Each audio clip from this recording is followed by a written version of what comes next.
ಮಂಗಳೂರು ಕಾರ್ಕಳ ರಾಷ್ಟ್ರೀಯ ಹೆದ್ದಾರಿ 169 ಬಿಕ್ಕಣ್ಣಗಟ್ಟೆ ಕೈಕಂಬದಿಂದ ಸಾಣೂರುವರೆಗೆ ಚತುಷ್ಪಥ ಹೆದ್ದಾರಿ ನಿರ್ಮಾಣ ಯೋಜನೆಯಿಂದ ಭೂಮಿ ಕಳೆದುಕೊಂಡಿರುವ ಸಂತ್ರಸ್ತರಾಗುವ ಕುಟುಂಬಗಳಿಗೆ ಪರಿಹಾರ ಪಾವತಿಸುವಲ್ಲಿ ವಿಳಂಬ ನೀತಿ ಅನುಸರಿಸುತ್ತಿರುವುದನ್ನು ಖಂಡಿಸಿ ಭೂಮಾಲೀಕರ ಹೋರಾಟ ಸಮಿತಿ NH 169 ವತಿಯಿಂದ 8 ದಿನಗಳ ಧರಣಿ ಮುಷ್ಕರ ಇಂದು NHAA ಕಚೇರಿ ಎದುರುಗಡೆ ಆರಂಭವಾಗಿದೆ. ಈ ಬಗ್ಗೆ ಮಾಹಿತಿ ನೀಡಿರುವ ಭೂಮಾಲೀಕರ ಹೋರಾಟ ಸಮಿತಿ ಅಧ್ಯಕ್ಷೆ ಮರಿಯಮ್ಮ ಥೋಮಸ್ ಅವರು 2016ರಲ್ಲಿ ಭೂಸ್ವಾಧೀನ ಪ್ರಕ್ರಿಯೆಗೆ ಚಾಲನೆ ಸಿಕ್ಕಿದೆ. ಆದರೆ 2020ರಲ್ಲಿ ಅಧಿಸೂಚನೆಯನ್ನು ಹೊರಡಿಸಲಾಗಿದೆ. 2016ರಲ್ಲಿ ನಿಗದಿಪಡಿಸಿದ ಪರಿಹಾರ ಮೊತ್ತ 485 ಕೋಟಿ ರೂಪಾಯಿ. ಅದು 2020ರಲ್ಲಿ 1073 ಕೋಟಿ ರೂಪಾಯಿಗೆ ಏರಿಕೆಯಾಗಿದೆ. ಆದರೆ ಪರಿಹಾರ ಇನ್ನೂ ಪಾವತಿಯಾಗಿಲ್ಲ. ವಿಳಂಬ ನೀತಿ ಅನುಸರಿಸಲಾಗುತ್ತಿದೆ. ಹೀಗಾಗಿ ಪ್ರತಿಭಟನೆಯನ್ನ ಆರಂಭಿಸಿದ್ದೇವೆ ಎಂದರು. ಆಗಸ್ಟ್ 22ರಿಂದ 29ರವರೆಗೆ ಪ್ರತಿದಿನ 2 ಗ್ರಾಮಗಳ ಜನರು ಧರಣಿಯಲ್ಲಿ ಪಾಲ್ಗೊಳ್ಳಲಿದ್ದು, ಬಳಿಕವೂ ಪರಿಹಾರ ಪಾವತಿ ಬಗ್ಗೆ ಕ್ರಮ ಕೈಗೊಳ್ಳದೇ ಇದ್ದರೆ ಅನಿರ್ದಿಷ್ಟಾವಧಿ ಪ್ರತಿಭಟನೆ ನಡೆಸಲಾಗುವುದು ಎಂದು ತಿಳಿಸಿದ್ದಾರೆ. ಇದೀಗ 8 ದಿನಗಳ ಧರಣಿ ಮುಷ್ಕರ ಇಂದು NHAA ಕಚೇರಿ ಮುಂಭಾಗದಲ್ಲಿ ಆರಂಭಗೊಂಡಿರುವುದು. ಈ ಬಗ್ಗೆ ಹೆಚ್ಚಿನ ಮಾಹಿತಿ ನೀಡ್ತಾರೆ ಭೂಮಾಲೀಕರ ಹೋರಾಟ ಸಮಿತಿಯ ಅಧ್ಯಕ್ಷ ಆಗಿರುವಂತಹ ಮರಿಯಮ್ಮ ಥೋಮಸ್ ಅವರು. ಥೋಮಸ್ ಅವರೇ, ನಮಸ್ತೆ. ನಮಸ್ತೆ. ಇವತ್ತಿನಿಂದ ತಾವೇನು ಪ್ರತಿಭಟನೆಯನ್ನ ಆರಂಭಿಸಿದ್ರಿ? ಇದು ಇಂದು ನಿನ್ನೆಯಿಂದ ನಡೀತಿರುವಂತದಲ್ಲ, ಹಲವು ವರ್ಷಗಳ ಹೋರಾಟ. ಏನ್ ಹೇಳ್ತೀರಿ ಇವತ್ತಿನ ಈ ಪ್ರತಿಭಟನೆ ಬಗ್ಗೆ? ಇವತ್ತಿನ ಪ್ರತಿಭಟನೆ ಏನು ಅಂತ ಹೇಳಿದ್ರೆ, ನಾವು ಒಂದು ಸ್ಟೇಜಿಗೆ ತಂದು ನಿಲ್ಲಿಸಿದ ಈ ಹೋರಾಟದ್ದು ನಮ್ಮ ಕಾನೂನಾತ್ಮಕ ಹೋರಾಟ ಉಂಟಲ್ಲ, ಅದು ಕಾನೂನಾತ್ಮಕ ಹೋರಾಟ ಮುಗ್ದಿದೆ. ಈಗ ಏನು ಅಂತ ಹೇಳಿದ್ರೆ, ಪರಿಹಾರ ಕೊಡಿ ಅಂತ ಕೇಳುವಂತದ್ದು ನಾವು. ಈ ಪರಿಹಾರ ನಮಗೆ ಆಕ್ಚುಲಿ ಒಂದು 6 ತಿಂಗಳ ಮೊದಲು ಕೊಡಬೇಕಾಗಿತ್ತು. National highway authority of India regional officer ಇಲ್ಲಿಗೆ ಬಂದಿದ್ರು. ಅವ್ರು ಹೇಳಿದ್ರು, ನಾನು 1 ತಿಂಗಳಿನೊಳಗೆ ಕಾಂಪನ್ಸೇಷನ್ ಡಿಸ್ಪರ್ಸ್ ಮಾಡ್ತೇವೆ ನಾವು ಅಂತ ಹೇಳಿದ್ರು. ಅದಕ್ಕೆ ನಾವು ಹೇಳಿದ್ದೇವೆ ಅವರಿಗೆ, 1 ತಿಂಗಳಿನೊಳಗೆ ನಮಗೆ ಕಾಂಪನ್ಸೇಷನ್ ಕೊಡ್ಲಿಲ್ಲ ಅಂತ ಹೇಳಿ ಆದ್ರೆ ನಾವಿಲ್ಲಿ ಪ್ರತಿಭಟನೆ ಮಾಡ್ತೇವೆ ಅಂತ ಹೇಳಿದ್ದೇವೆ. ಬಹುಶಃ ಅವರಿಗೆ ಬೇಕಾದದ್ದು ನಮಗೆ ಕಾಂಪನ್ಸೇಷನ್ ಕೊಡುವಂತದ್ದಲ್ಲ, ನಾವಿಲ್ಲಿ ಪ್ರತಿಭಟನೆ ಮಾಡಿ ಜನರಿಗೆ ಸಮಸ್ಯೆ ಮಾಡುವಂತದ್ದು ಅವರ ಒಂದು ಉದ್ದೇಶ ಅಂತ ನಾವು ನಮಗೆ ಅನಿಸ್ತಾ ಇದೆ. ಆದ್ದರಿಂದ ನಾವು ಈ ಪ್ರತಿಭಟನೆ ಶುರು ಮಾಡಿದ್ದೇವೆ. 8 ದಿವಸ ಕಂಟಿನ್ಯೂಸ್ ನಾವು ಮಾಡ್ತಾ ಇದ್ದೇವೆ. ಅಲ್ಲಿಯೂ ನಮ್ಮ ಪ್ರತಿಭಟನೆಗೆ ಯಾವುದೇ ಸ್ಪಂದನೆ ಇಲ್ಲ ಅಂತ ಹೇಳಿದ್ರೆ ನಾವು ಅನಿರ್ದಿಷ್ಟ ಅವಧಿ ಮುಷ್ಕರ ಇಲ್ಲಿ ಮಾಡ್ತೇವೆ.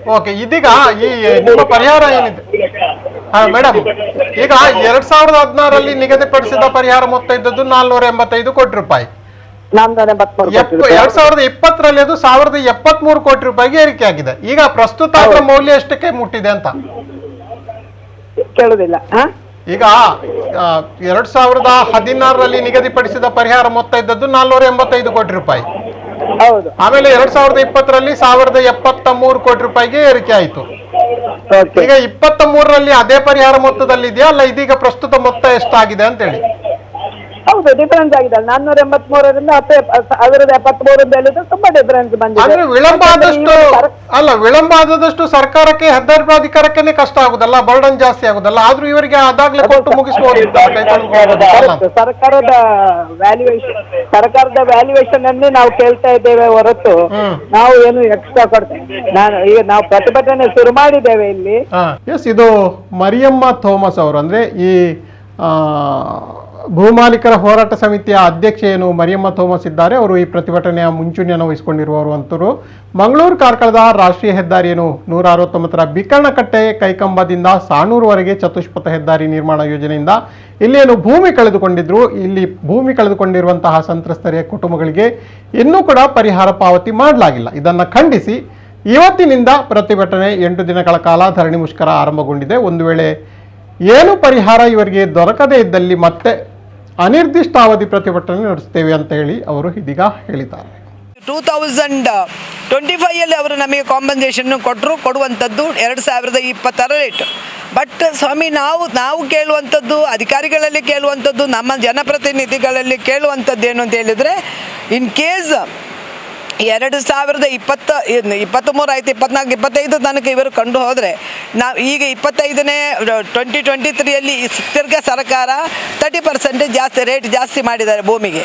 ಹಾಗಿರುವಾಗ ನಾವು ನಾವು ಭೂಮಿಯನ್ನು ಕಳ್ಕೊಳ್ತೇವೆ. ಕೆಲವರು ಅವರ ಮಠ ಸ್ಥಳ ಕಮರ್ಷಿಯಲ್ ಇದು ಜಾಗ ವ್ಯಾಲಿಡ್ ವೆರಿ ವ್ಯಾಲ್ಯೂಯಬಲ್ ಪ್ರಾಪರ್ಟಿ ಅದು. ಸೊ ಇದನ್ನೆಲ್ಲ ಕಳ್ಕೊಳ್ತಾ ಇದ್ದಾರೆ.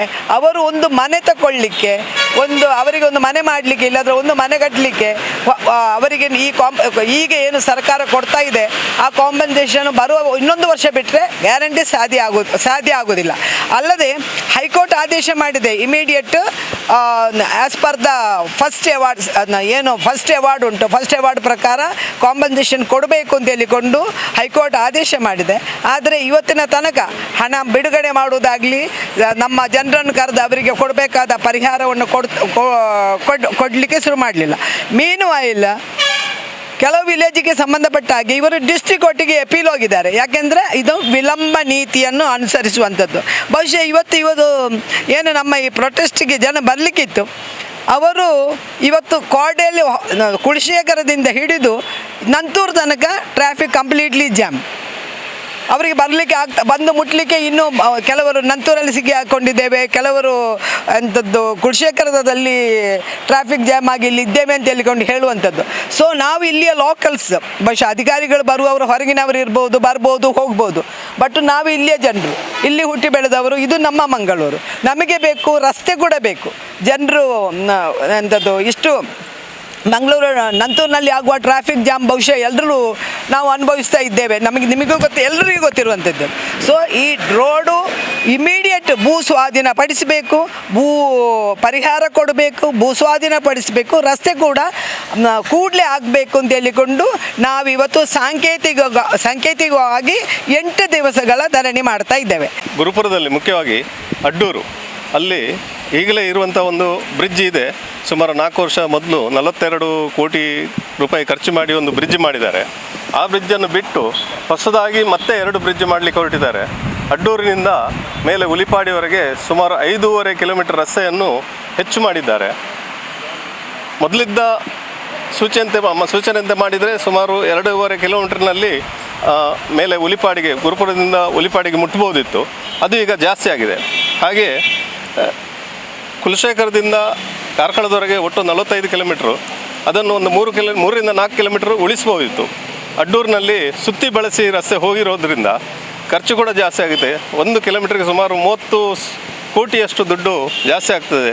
ಆದ್ದರಿಂದ ಸಾಧಾರಣ ಒಂದು 100ರಿಂದ 125 ಕೋಟಿ ವ್ಯರ್ಥವಾಗಿದೆ ಅಂತ ಹೇಳಬಯಸುತ್ತೇನೆ.